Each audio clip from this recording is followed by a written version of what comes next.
part of the Press Play Podcast Network.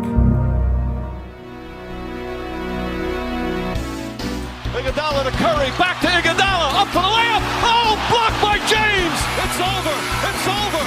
Cleveland is a city of champions once again. The Cavaliers are NBA champions.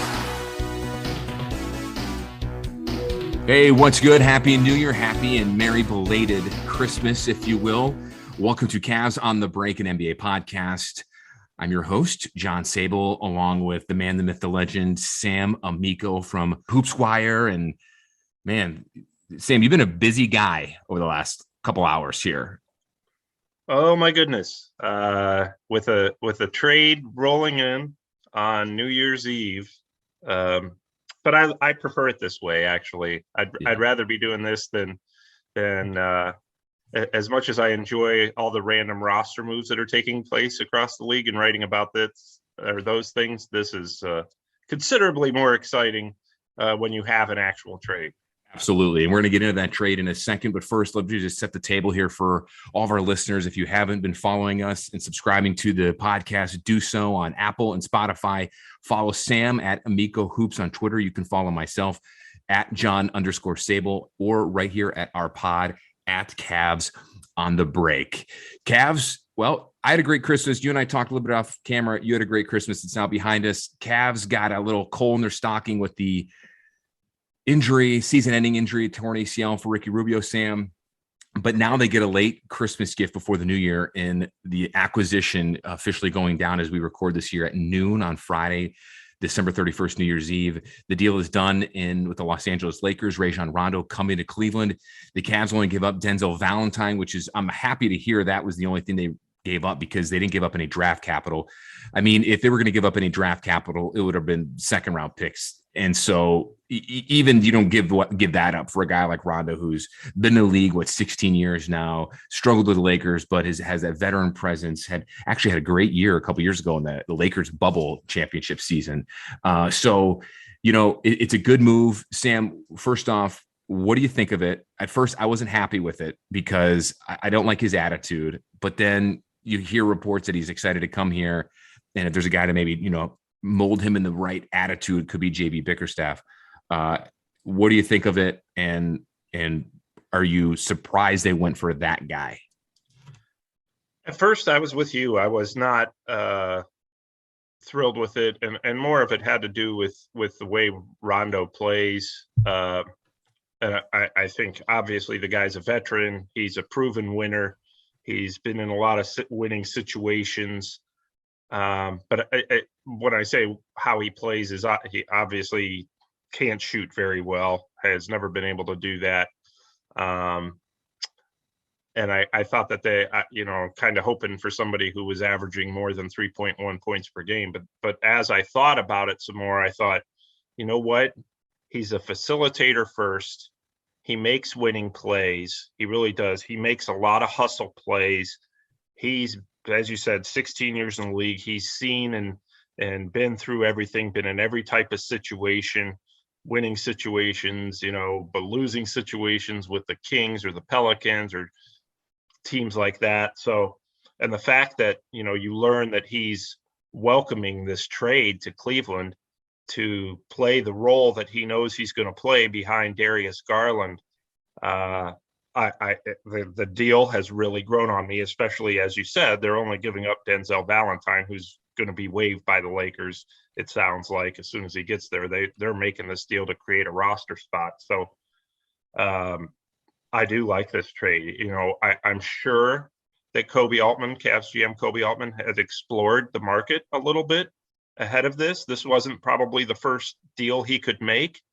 But it was a deal that made sense for them. They needed a veteran to replace Rubio. They needed a winner, and Rondo is certainly that. And they needed a guy who's hungry and wants to be here. And it appears Rondo is certainly that. I mean, he's looking for the opportunity to have a much larger role here with a team that's been really the NBA's best surprise. And I think that it's a good deal. And I think that once he gets here, he's certainly going to have an opportunity to have kind of a resurgence himself with a team that's having a resurgence. Yeah, it's interesting, Sam. When the injury happened, I instantly went on your website, HoopsWire, and looked at all the available players. Shameless plug right there, by the way. I appreciate that. And I looked at the link you posted. Remember, follow Sam at Amico Hoops. And you had all the list of available veterans, rookie guys, whatever, and the list there was not very good. I mean, the available point guards right now in the league, free agent point guards, are awful. There were a few, though, that kind of interest me a little bit. I kind of like maybe Corey Joseph, maybe. Actually, I don't know. I may be getting him mixed up with who was available in terms of a trade. I don't know if he was one of those guys. I've read so much over the last few days. But yeah, there's so many out there. I think Corey Joseph is available. I don't know off the top of my head, but yeah. So he was one. Jeff Teague, but Teague in the last few years hasn't done anything for me. I think he's been done for a few years. The only other one that wasn't available but is under contract with the team, the Toronto Raptors, was Goran Dragic. And he's been away for personal reasons. I thought he would have fit perfectly with this team. Same kind of age, similar to Rondo. Rondo may have that, he has a championship experience, but I think you couldn't go wrong with either one. I still think maybe I'd give the edge to Dragic, maybe a little, but, you don't know what he's doing off the court. But the fact that Rondo does want to come here is a big plus. Think about it, though. And we talked a little podcast before about how December 15th was when, the players that were signed in the offseason could be traded, and there had been no trades in the NBA. And people forget. Obviously, you don't, because you cover it and you're right in the midst of it. But fans forget that with everything going on with this recent COVID outbreak and all these players and COVID protocols, they are signing dudes off the street that really shouldn't be in the NBA anymore. And like a Greg Monroe out there. I mean, I just don't, great guy, but he just shouldn't be in the league, in my opinion. And the Cavs signed Malik Newman, who was the sixth man on the Cleveland Charge to the team. I mean, that's what we're looking at in terms of guys not being available, and it's hindering the trade market right now. So for Altman and the Cavs to make a move for a guy like Rondo, him buying into wanting to be here now really just goes to a testament of what the kind of sorcery the Cavs are dealing with right now, and great moves. And it just goes to show about how dried up the market really is. And the fact that you get someone like this is kind of a big deal. Yeah. You wanted to get a veteran. You wanted to get a veteran who, it was currently in the league and not a free agent. Ideally, that's who you wanted to find. And I was surprised they were able to do that. I was looking at the same list you were, and you're right. It wasn't impressed in terms of players who were available at this time, whether it was, a Mike James or a Chris Dunn or, those kind of guys, Isaiah Thomas, who has since been picked up by the Mavericks. I looked at that list and I thought, if they sign one of these guys, it's really going to be just signing somebody and hoping it works out. And I thought they'd be better off making a trade. At the same time, you didn't want to trade somebody who was an important piece of what you have, what you're building this season. So they managed to avoid that by trading Denzel Valentine, who wasn't a very big part of what they were doing. So I just think that, there were some other possibilities out there. Dragic, Augustine from the Rockets, who's a backup point guard. We heard his name mentioned. I had heard Quinn Cook, who is currently not in the league. Was he in Russia or something? In Russia? Wasn't he in Russia or in Europe or something? Russia or China or something. Mm-hmm. So you hear these names of players who, they're not going to get you real excited. Now, does Rondo get you real excited? Probably not. But that he's been in situations before where he's had to come in and play this role, as he did for the Lakers in the 2020 championship bubble. He's been in these situations, winning situations, and he's a wily veteran. And that's, I don't know about you, John, but I wasn't overly excited when they traded for Ricky Rubio either. I wasn't either. I think one of the first one of the first podcasts we did together over the summer, we talked about it. I just didn't see why they did it. And boy, were we wrong. Right. So, theoretically, Rondo could come in. He's not going to score 13.1 points per game like Rubio was, but he can come in and be that facilitator, be that veteran who calms things down, Mm-hmm. as Rubio did. And really, that's what you need, is that type of guy who can do that. Now, he entered COVID protocols at the beginning of the week, so he's going to have to clear that before he can play, which is too bad because the Cavs could really use him ASAP. And I think the key is too, when Kobe Altman and the Cavs front office evaluated everything, they already saw, like we said, a dry market and no one really out there. Then you get someone like Rondo, who, let's just be honest here, he's past his prime, but the knocks on him over the years has been his attitude and locker room issues. But if you hear that he's coming, which is big, because you got to find a role of a player like a Rondo to fit a Rubio, because Rubio bought in to his role coming off the bench and kind of mentoring Garland, and when Sexton was there, and was going to be that vet coming off along with Kevin Love. So he bought into that role, and Rondo needs to buy into that role. Of course, he's saying all the right things now from what we hear, which is awesome. It's great to see that and hear that. I want to see him actually continue to do that once he gets here and once he starts playing. But that was the biggest key, I think, when Altman is looking at the market too. Any guys that he could get, would they buy into the role? And if he heard and had reached out or whatever, heard through the grapevine or talked to his people, agent, and said that he's going to do it, I think that's probably really what sold his decision on buying him or trading for him, because you can get the production, the experience, but it's also, I think it's that mental side. It's that, okay, you need to accept this role.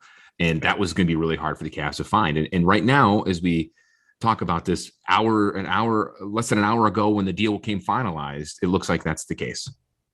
Yeah, well, and that's a big thing too. The willingness to accept. I'm on a team that really the main players are very young.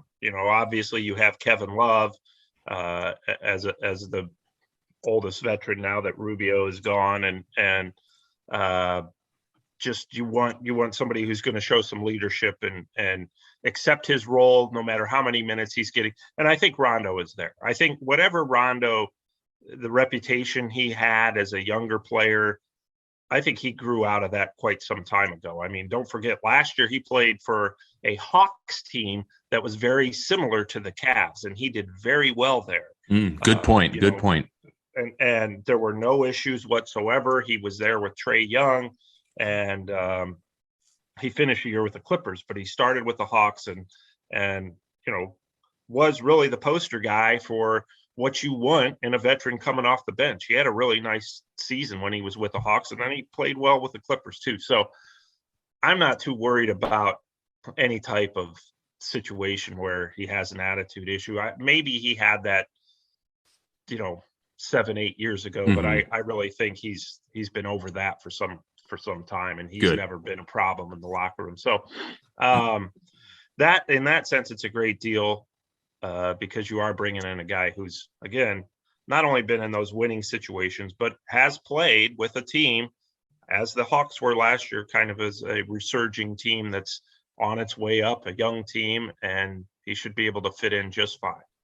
That's good to hear. And you bring up a good point. That was kind of years ago in his Celtics days, and then a little bit after that too. I would imagine for any GM or coach, it's still in the back of your mind to at least approach that and think about it. But Absolutely. That is good to know that there has not been that case. And you brought up a great point there about the Hawks. I forgot about that. I mean, I know he finished last year with the Clippers, but he was part of the Hawks resurgence early part of last year with Trae Young. So that's really encouraging to see too.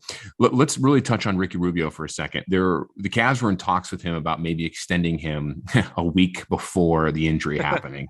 What a bad luck for him, man. I mean, so now I know we've touched on Rondo. I'm just curious to get your take and maybe what you've heard from talking to people in the league. It's the same ACL he tore 9 years ago. His market's going to plummet in the free agency this summer. I personally think the Cavs would still like to bring him back. They're going to get him at a bigger discount. What are your thoughts on if the Cavs would either want him back now that he's injured and coming off of a big injury this late in his career? And I would imagine if you agree with it, it's going to come at a much, much cheaper price. Let's just put it this way. As it stands right now, they do want him back. Now, not because of anything he's done. That could change between now and the end of the season when he becomes a free agent. A lot of it's going to depend on how much the rest of the season goes. If the season continues as it's gone so far, and it's been, when they're all healthy, it's been a great surprise. And Rondo becomes kind of the guy who, boy, he's been great, and replaces Rubio in that sense, then they're going to have to make a decision. And they're probably not going to bring Rubio back after having come off major knee surgery. Will be 32, I think, in October. So I just think that is very much up in the air.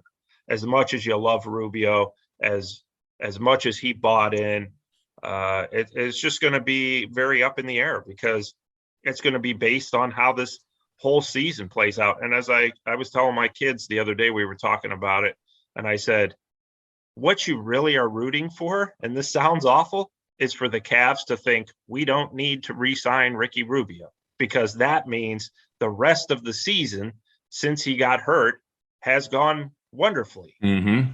So that's not to say, if they were to say we don't need him back, that's not even to say we're not going to re-sign him. It's just he's going to come back at our price, which is pretty much going to be the case anyway. But what you're rooting for is that the Cavs season continues, Ricky Rubio heals, and if he doesn't come back to Cleveland, that he finds a place to play, and you hope for the best for him. But as far as the Cavs are concerned, it's just like anything. You have no choice but to move on right now. That's all you can focus on. The end of the season stuff, it's all going to be based on how well they play from here on out. And if they play well with Rondo, and Rondo becomes kind of the new Rubio and is the veteran off the bench who has played great and kept things going, then you're going to have a decision to make on him. So I just think we won't even know until the rest of the season plays out. But I would say, right now, yes, the Cavs would love to have Ricky Rubio back, but, different price now. Yeah. Injuries like that completely change the dynamic of everything, especially when you're, what's he making now? 16 million this year? Something like that. And then when you have a guy who's re-injuring the same leg, granted it was 9 years ago, I think it was 2012. And then you enter your free agency season coming up here this summer.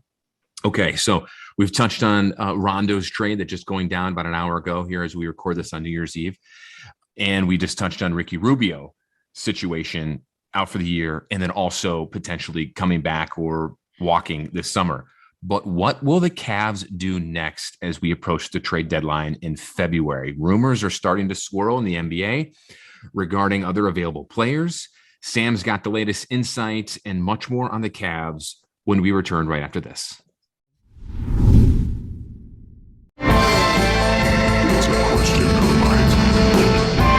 Hey everyone, I'm Holly Wetzel. And I'm Jeremy Powell. And we are your hosts of The Orange is Oranger, a Cleveland Browns podcast on the Press Play Podcast Network. We give you all the dog pound coverage that you'll need each week to get you ready for kickoff and beyond. Don't miss our breakdowns of each week's matchups, game recaps, and any and all news out of Berea to feed your Browns appetite. As we all know, Holly, dogs got to eat. That's right, Jeremy. Hit that subscribe button and never miss an episode of the Orange is Oranger Browns podcast on the Press Play Podcast Network. Looking for new insights on the Cleveland sports scene with a unique side of Cleveland sports history? Then you found the perfect podcast. I'm John Sabol. And I'm Scott Sabol, and we're hosts of the Sabol Brothers on the Baseline podcast, a podcast about Cleveland sports, but not your typical podcast about the land's sports teams. Join us as we embark on a journey of sharing a unique and historical side of Cleveland sports history with the help of some former Cleveland sports stars and other historical figures. All right here on the Sabol Brothers on the Baseline podcast, part of the Press Play Podcast Network.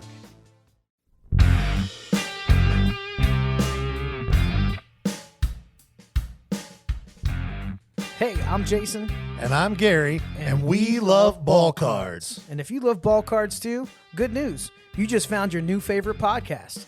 From breaks to grading. And from collecting to flipping, join us on the Ball Card Show. The sports podcast for the sports collector.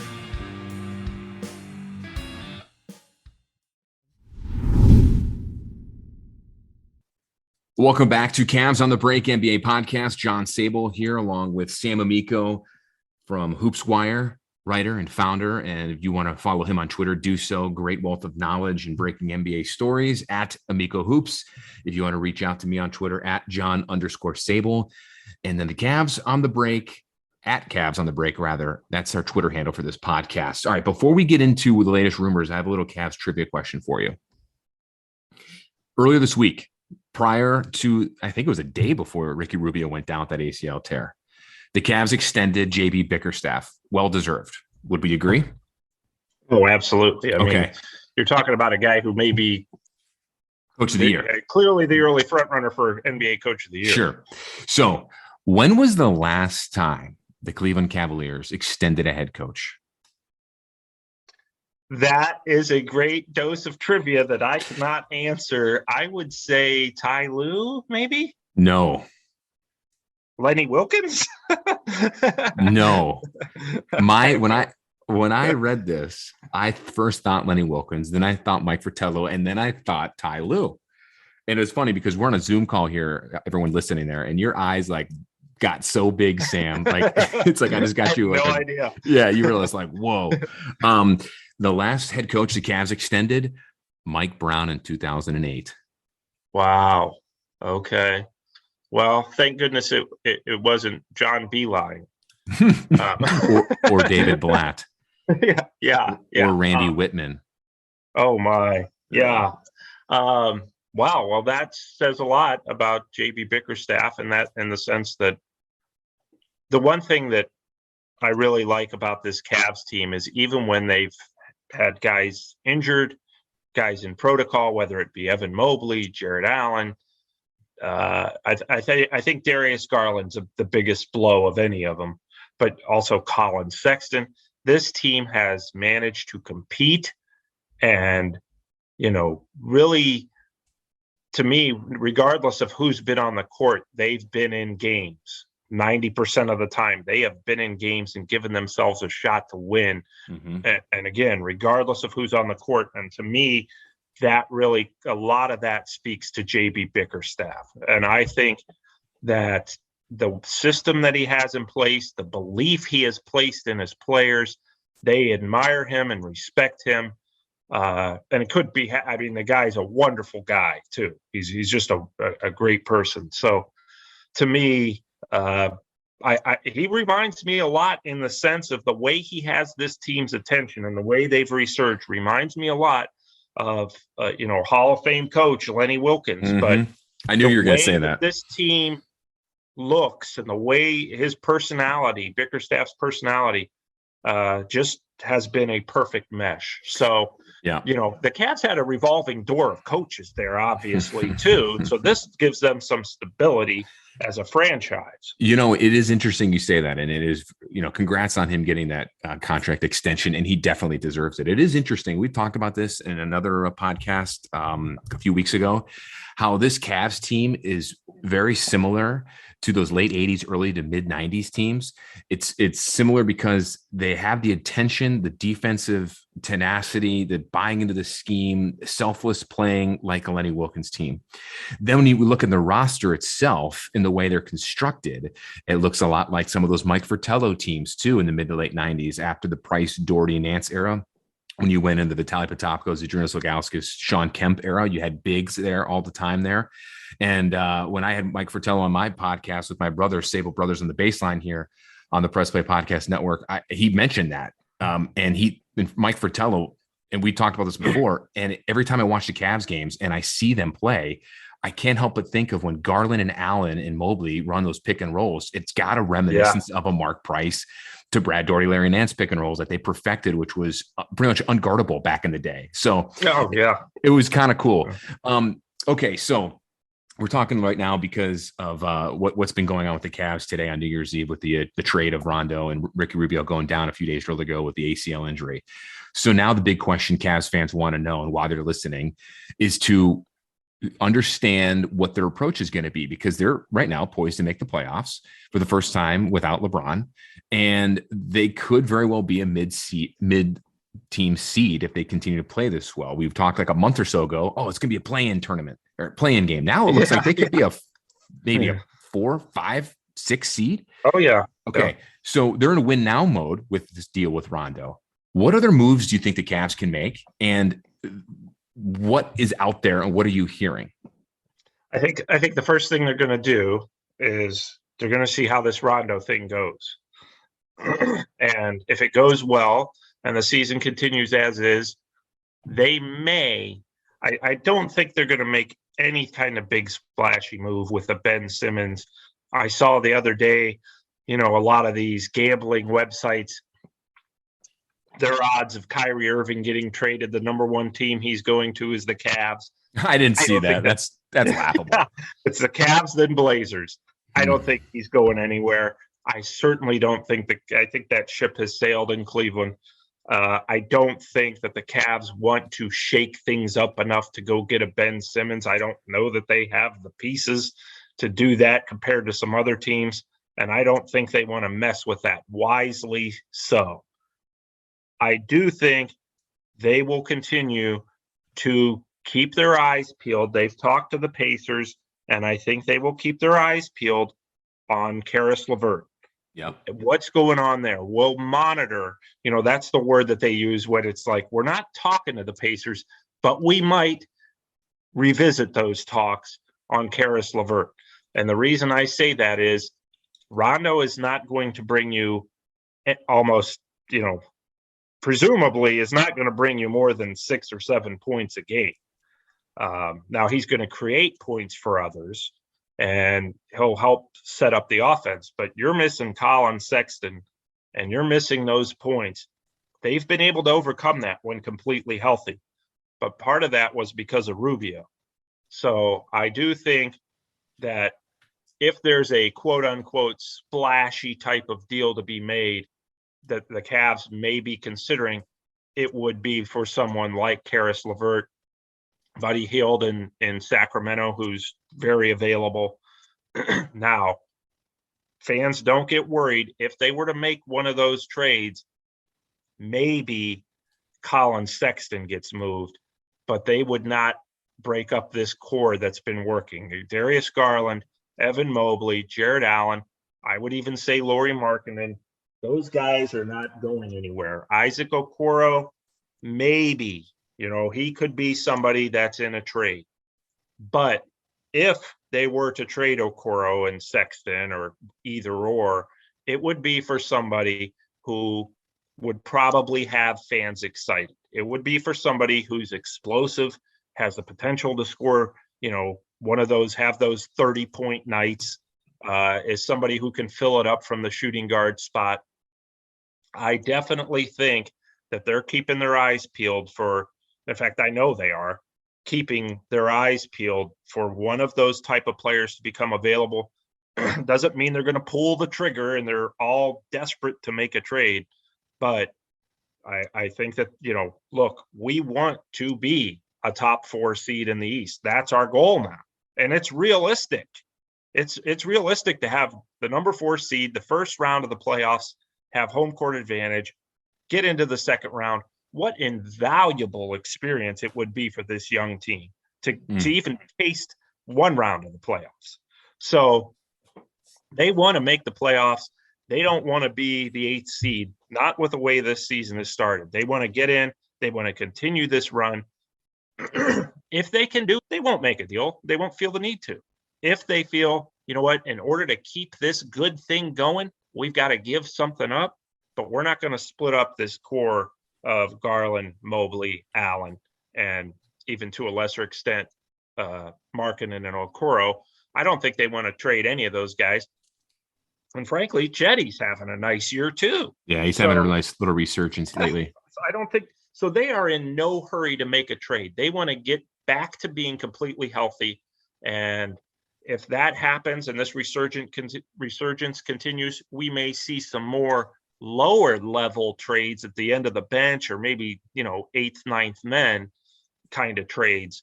But I don't, they're not going to break up the core just because. But I would keep an eye on Karis LeVert because I know that the Cavaliers are as well.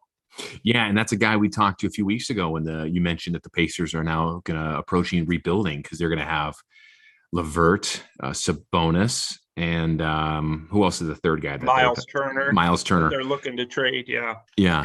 I don't think Turner or Sabonis would really fit in with what they're doing. Maybe Sabonis, maybe, but I love Karis They would, LeVert. but the Cavs wouldn't have any reason to trade. And I mean, if you're Sabonis, you're not going to, you want to come to a front court with Allen and Mobley, where you're probably, the third wheel, even though you're an all-star. So right. I like the kid's game, no, it but wouldn't make sense. Yeah, I don't think it makes sense either. Who else could be out there that's available? I know you floated around the topic a few weeks ago of who was it? Terrence Ross, was it? Terrence Ross, and he would be the type of player for the Orlando Magic. He would be the type of player that they could conceivably get for, not much. Sure. Not have to give up much. Veteran player, capable of coming off the bench, giving you 10, 14, 16 points a game, has come off the bench in Orlando. It's a bad situation there in terms of, of an older veteran guy like Terrence Ross, because they're rebuilding. They're having a bad season. They're like a college team playing in the NBA for the most part. Mm-hmm. And Ross is, an older guy who's coming off the bench. He's been a great sport about it, but he would be somebody that you would think Orlando would be willing to part with for not a huge return, that you could give up, and I'm just throwing these names out there, but you could give up the Dean Wades of the world to get a Ross or maybe a Wade and a Windler in a second rounder or anything that make the salary match without disrupting your core. And then you get a veteran guy who, again, not a splashy move, but a move that could help the Cavaliers in terms of getting to where they want to go in the playoffs, and a guy who could be around for a few more years too, and knows his role, is happy to be here, those kind of things. Ross is a name to watch. Obviously, I talked about LeVert, and I really don't think anybody else that comes to Cleveland would be, again, a big move that would have fans jumping out of their seats. I think it's worth watching Buddy Hield with Sacramento. The Kings would want more than the Pacers would want for LeVert, or the Magic would want for Ross. But again, Hield is available. He kind of fits a need for the Cavs. So I think that if they could get somebody like him, again, without disrupting the core, he's a name to watch moving forward as well. What about a guy like Malcolm Brogdon? Well, I don't think he can be traded because of the deal he signed. He can't be traded this season. Okay. But I love Malcolm Brogdon. I think he's one of the most underrated players in the NBA. Not an all-star, but just a guy who really fits the team concept well, while is a very nice individual player. And he's making $20 million this year with the Pacers. I just thought of him because you look at Indiana, if they're going to tear this thing down, that would be a guy. I don't know. It's maybe not necessarily a big need. He's more of a point guard, but he could play wing in the shooting. He could play a shooting guard role too. But I do think LeVert. He's a guy they want to keep, by all accounts. He's the guy that they want to kind of build this around. Yeah, he's got one more year left on his deal next year in Indiana. It's funny. Think about this for a second. Excuse me. No, he's got a few more years left on his deal in Indiana. The Cavs, if they're trying to go to the playoffs, here's another good trivia question for you. We know the last time the Cavs. I hope I do better on this one. Yeah, we all know the last time the Cavs went to the playoffs without LeBron was, right? 1999? 97-98. That was Sean Kemp's first year. Okay. So when was the last time the Cavs won a playoff series without LeBron? Well, that would have been 1993. Yes. Right? You Mike got it Fratello, right. Mark Price. Yeah. Then they got swept in the second round by the Bulls in 93. Yeah, those years were pretty brutal. Yeah. But they just couldn't. They were like everybody else. They couldn't get past Chicago. But they were also Michael Jordan hadn't been in the East. Yeah, they were also badly hurt that year too in 93. If you go back. Yes. Yeah. Yeah. So that was the last time they won a playoff series without LeBron James, was almost 30 years ago. Yeah. So all you listeners out there, because I would assume most of our listeners are young, the Cavs haven't done anything in the playoffs since, before you were born. Think about it. I'm assuming our majority of our listeners are under the age of 30. And obviously some of our older ones too, my age, your age, whatever.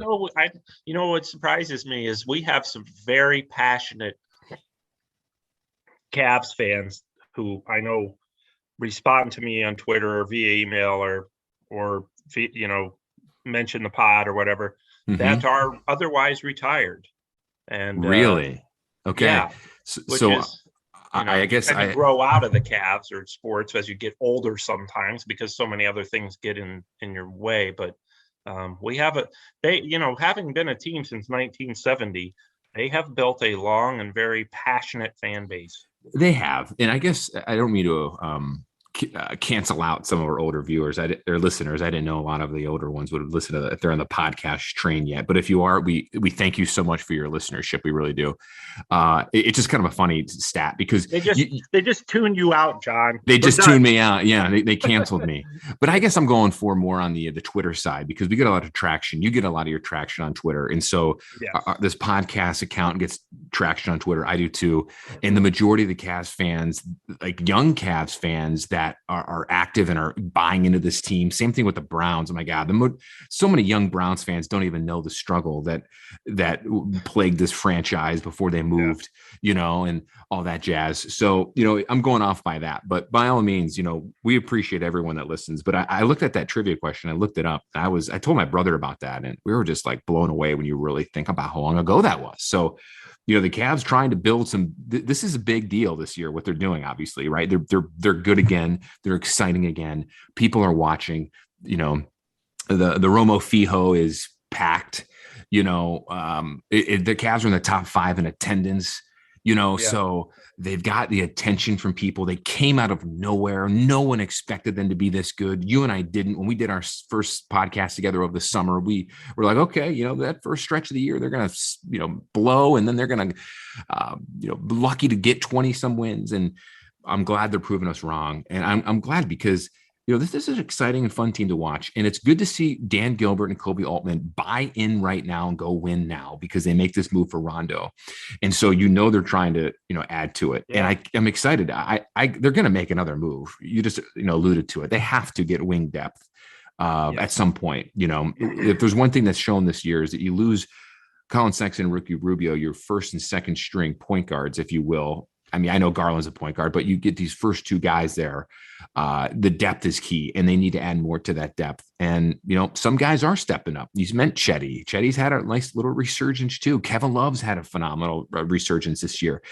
I heard, I forget who I heard this from, that Kevin Love, I know he's only playing like 20 some minutes a game, but he's having the most efficient season of his Cavaliers career, dating back to his last 2 years in Minnesota. Granted, he's playing less time, but that just shows how everything is going so well for him and a lot of things for the Cavs, despite these recent injuries. So the trade market is definitely going to heat up here as we get into February. Hopefully this COVID outbreak here kind of runs its course. Hopefully everyone listening here is staying safe and staying healthy, and they can get these players out of these COVID protocols, because that's what's kind of really holding back the trade market. Yeah, they miss Garland and Allen very much. I mean, that's kind of their Price and Doherty, and that's really going to impact you. And then you lose Rubio to boot. That's just a lot to overcome, because those are that was the heartbeat of what you were doing this year. So presumably good, Garland and Allen are going to be back very shortly, and they'll be back on course. You just got to survive until they do, and you don't have to keep winning games. You got to maybe steal one, but you just want to make sure you have that competitive fire and that belief while those two guys are out. And Rondo obviously is going to be another week away from actually getting in uniform. once he clears COVID protocols. So it's a tough situation for them right now. But the great thing is JB Bickerstaff has the guys who are available and in uniform playing with so much heart and, really putting a team on the floor that the fans can be proud of and that the franchise can be proud of. And I'm with you, John. I thought the Cavs were going to probably stink again. I thought the roster was clunky. I thought it was too young. I thought, here we go again. They're another year away. But when we predict those things, that's not what we're rooting for. We're rooting to be wrong, Yeah. And now fans may misconstrue that because everyone loves to attack Cleveland media members that cover all three teams and saying you're rooting for that. And it's like, well, no, people attack me for stuff I'll say on the Browns, and they're like, "Oh, the Browns beat writers." I'm like, I don't even cover the Browns. I'm just a fan like the rest of you, and that's what I want to be. Fans are fans, and they have their right. But fan is short for fanatic. Mm-hmm. And I couldn't be more grateful for the fans who love the Cavs, and I mean they keep me in business. So and I gotta say, we all root for these teams, that we grew up watching, but just like fans that sit at home on their couch with their buddies and their family, drinking a beer, ripping on the team or whatever. I mean, we can rip on the team just like they can. It just sometimes fans think that we're doing it because we don't like them. We're doing it because we're with you in a lot lot of ways. We're passionate. We're passionate. It's passion. All passion. And whenever you have passion, emotions will come out. And I try to be careful because I don't ever want to be in a situation where it's like, well, I wish I wouldn't have said it because it sounds like I'm ripping that team or that guy or whatever. I wish I wouldn't have said that. But sometimes passion will make you say things that you're like, well, maybe that's not entirely true. So, never. I mean, as people who are from Cleveland, couldn't be more excited about the way this team has been playing. Mm-hmm. I'm excited too. This is going to be a good run here on the final stretch. Well, we got to get to the All-Star break first. We're not there yet. And I got to say, as we get to this stretch run here, once we get through the new year and through the All-Star break in February, keep this in mind, listeners and Cavs fans. Your Cavaliers have the easiest remaining schedule in the league. Isn't that great news considering how much they've done so far? I know it's fantastic, especially that stretch they had there in November and still kept those games tight and close against the Warriors and the Nets and the Suns. And that was with like a shell of their team missing key guys. So yeah, it's all good news for the Cavs going forward here. Despite losing Ricky Rubio for the year, Rajon Rondo, now a Cleveland Cavalier. We'll wait to see when he makes his debut. Is he still in COVID protocols, Sam? I think I'll wrap it up here. Anything else you want to add before we sign off? No, I'm with you. I think that what they've built and what they've shown so far is giving fans reason to believe in a regular season full of fun, a totally unexpected playoff berth, and a really bright future. Absolutely. We're going to continue to see what they do here as we get into the new year. Remember, you can follow Sam Amico at Amico Hoops on Twitter. Read him at HoopsWire. You can catch us here on Twitter on this Cavs on the Break pod at Cavs on the Break. You can follow me at John_Sabol. If you haven't already, listen and subscribe to Cavs on the Break NBA podcast on Spotify, on Apple Podcasts, and wherever you listen to podcasts. That'll wrap things up here on Cavs on the Break NBA podcast, part of the Press Play Podcast Network. Sam, have a good New Year's Eve, man. All right, you too. I will talk to you in 2022. I'll see you next year. That's a lame dad joke. Well, we're lame dad, so it works. There we go. All right, thanks for listening, everyone. Have a safe and happy New Year. Mike Breen, take us out. Congratulations, Cleveland. Your decades-long wait is finally over. The Cavaliers are NBA champions.